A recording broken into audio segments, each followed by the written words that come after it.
These people have a lot to talk about.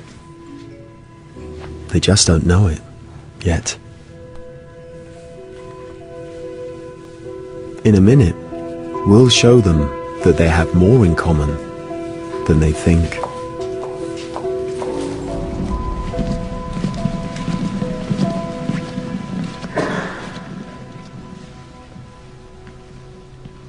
Hej alle sammen. Tak fordi I er kommet.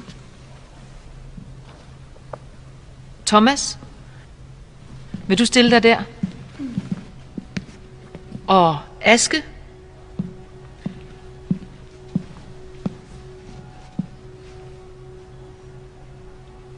Thomas, du bor med din familie i et dejligt hus på Vinkelhøj 8 i Viby. Før I flyttede ind, var det faktisk dit barndomshjem, Aske. Det er rigtigt. Ja. Fodbold i haven om sommeren. Og... Det kan jeg lige forestille mig. Ja, præcis. Vi laver igen. Mathilde, vil du komme herop? I to har faktisk stået over for hinanden før. Okay. Men der var I 12 år. Og de var i en rugbykamp. Okay, ja. Kampen endte i øvrigt 42-0 til Askes hold. Tak for kampen. Ja, tak. Inger.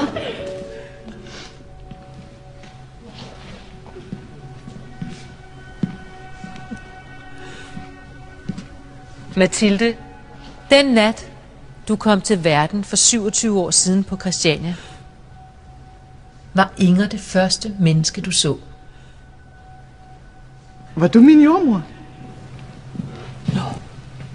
Det var for fint. Kan du huske det? Anna, i 2012 er din mand ude at løbe en tur. Pludselig falder han om med hjertestop. Ja. Heldigvis er der en, der reagerer hurtigt og redder ham. Knud, vil du komme herop?